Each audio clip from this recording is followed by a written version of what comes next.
I am a 50-year-old woman who, from a young age, embraced a belief in reciprocity. I trusted that my diligence and kindness would be met with the same from others. This principle guided my relationships, and I firmly believed that treating people with compassion would inspire them to do the same. Even after marriage, I held on to this belief, hoping that my care and thoughtfulness toward my husband would be mirrored by him.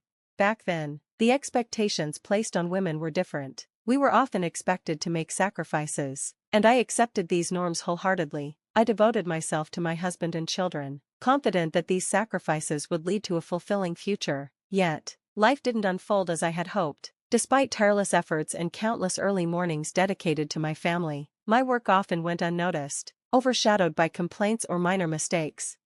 I wasn't forced into this lifestyle. I was just an ordinary person who married a coworker 5 years my senior, conforming to the societal norms of the time. After the birth of my daughter, I left my job to become a full-time housewife. I never regretted the decision, seeing it as a natural step for maintaining family harmony. My life wasn't glamorous like the stories in TV dramas, but it was stable and manageable, until my daughter reached 9th grade. That was when tragedy struck. My mother passed away suddenly from a heart attack. Amid my grief, I discovered my husband's affair. While I mourned, he found solace in someone else, growing distant and eventually demanding a divorce. In those days, divorce was heavily stigmatized. Despite his cold and irresponsible behavior, I hesitated to consider separation. Looking back, I realize how naive I was. Yet, with a daughter witnessing our crumbling marriage, I felt trapped. During a particularly heated argument about our impending separation, my father, recently widowed and deeply concerned, came to visit. Witnessing my distress, he encouraged me to leave with my daughter and offered us refuge. His support marked a turning point. With his help, I saw that clinging to a failing marriage was futile. Overwhelmed by his compassion and wisdom, I agreed to the divorce. In the settlement, my husband gave me $6,000 in cash. With my father's backing, I secured a modest 3-bedroom townhouse for my daughter and me. It became a fresh start, but I braced myself for the challenges ahead. As a divorced woman raising a teenager, I anticipated judgment and scrutiny. My daughter, like any adolescent, struggled with the upheaval and often voiced her frustrations. Yet, I knew I couldn't afford to dwell on the past. I had to provide for her, so I threw myself into finding stable work.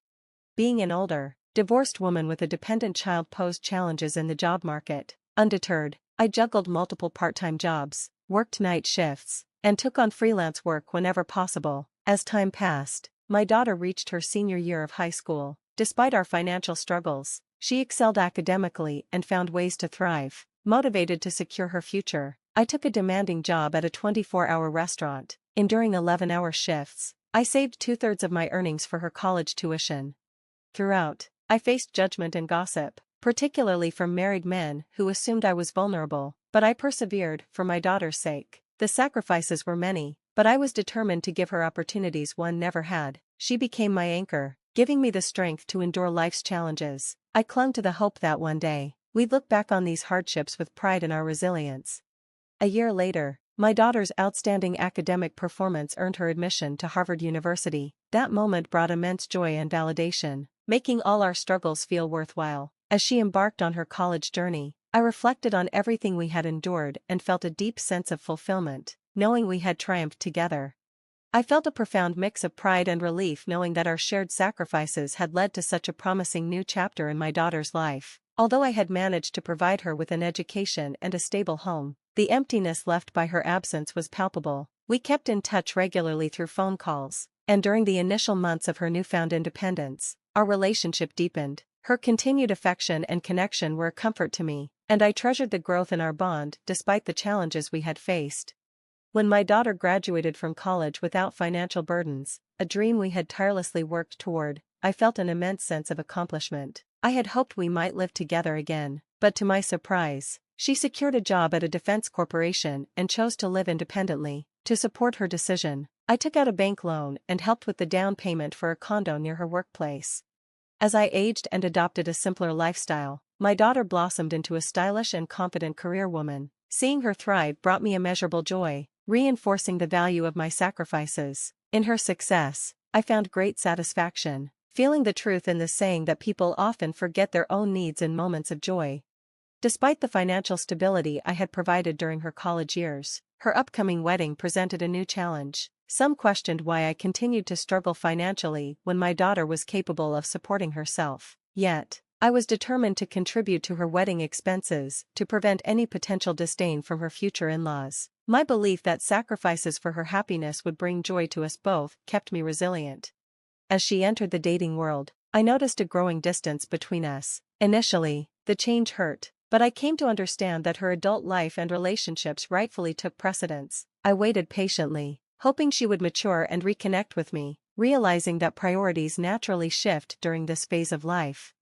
On her 28th birthday, however, I experienced a poignant moment. I had looked forward to celebrating together, but she told me she had plans with someone named Scott and reassured me that there was no need for any special preparations. While her intent may have been to ease my burden, her casual dismissal of the day stung. Her birthday, a day so significant to me, seemed to be just another day to her. Determined to see her, even briefly, I took the day off work and made an extra effort with my appearance before heading to her office. But what I encountered there left me reeling. In the lobby, I saw my ex-husband with his new partner, people I had long hoped to avoid. How he knew to be there puzzled me. When I tried to call my daughter, she abruptly hung up, claiming she was in a meeting. Feeling bewildered, I turned around and, to my shock, saw her cheerfully calling out to her father and embracing him warmly. Her boyfriend seemed to know my ex-husband and his wife, which deepened my sense of betrayal. It felt as though everyone had conspired against me. Drained and upset, I quickly left the scene. Reflecting on that day, I wrestled with a desire to confront both my daughter and my ex-husband, but a stronger urge to retreat and protect my heart won out. Despite the turmoil, I resolved to continue loving and supporting my daughter, holding on to the hope that time would bring understanding and healing between us. I found myself unable to reach out to her. Then, unexpectedly, my daughter came to visit, announcing her engagement and handing me a wedding invitation. As I read the invitation, my heart sank. The names printed on it stunned me. Though she was my daughter, I felt an intense urge to send her away. How could she treat me merely as a guest at her wedding? Unable to hold back, I confronted her, expressing my hurt at being marginalized during such a significant event. "I'm not just a guest," I told her. "I'm your mother." My daughter apologized, her voice hesitant, explaining that she felt trapped by the circumstances. She wanted to marry Scott, but his parents scrutinized every detail about her. Her revelation left me grappling with a mix of emotions, hurt by her actions, but torn by the need to understand her position. During our conversation, she shared her fears. She worried that my status as a divorced single mother and the struggles we endured might negatively impact how Scott's family viewed her. Her confession stung deeply. I couldn't hide my frustration. I reminded her of the sacrifices I had made, the years of working tirelessly in a restaurant to fund her education, the hardships we had faced together. Her actions felt like a betrayal. Yet, despite my pain, I tried to bridge the gap between us, hoping to find common ground as she approached this life-changing decision. But then she said something that shocked me. She brushed aside our shared struggles, focusing instead on her future comfort. She revealed that her father and his new partner, the very woman who had caused the breakdown of our family, had already met her future in-laws. "The past doesn't matter," she said coldly, "only the present does." Her dismissive attitude hit me like a blow. For the first time, I harshly expressed my disappointment. In response, she retaliated with a bitterness I hadn't expected. "If you want to remove me from your life," she said, "then reimburse me for the costs of raising me." The exchange escalated quickly, her words cutting deeply. She stormed out of my home, declaring us strangers. Left alone, I stared at the wedding invitation she left behind, noticing that another name, her father's, had taken the place where mine should have been. 2 years later, I received devastating news. My father, who had chosen to live independently to avoid burdening me, had passed away. His death hit me hard, bringing with it a painful realization of my shortcomings as a daughter. A few months after his passing, I inherited the modest condo where he had lived. It became a poignant reminder of the family ties and challenges that had shaped my life. As I stood in that condo, I thought about the money I had saved for my daughter's unused wedding. A bittersweet realization dawned. I had spent so much of my life sacrificing for others, trusting that my devotion would be enough, but perhaps I had neglected myself in the process. It was time to change. I decided to start living for myself, even if it felt late in life. Reflecting on everything I had endured, I resolved to prioritize my own desires and needs before it was too late. Amid these reflections, a close friend, a real estate broker I had worked with during my restaurant years, offered a glimpse of a new path forward. I had spent most of my life sacrificing for others, trying to meet expectations and ensure those I loved were cared for. But one day, a close friend, a real estate broker I knew from my restaurant days, challenged me to consider what I truly wanted. She encouraged me to break free from societal expectations that demand women sacrifice endlessly. Her words sparked something in me, a desire to live for myself.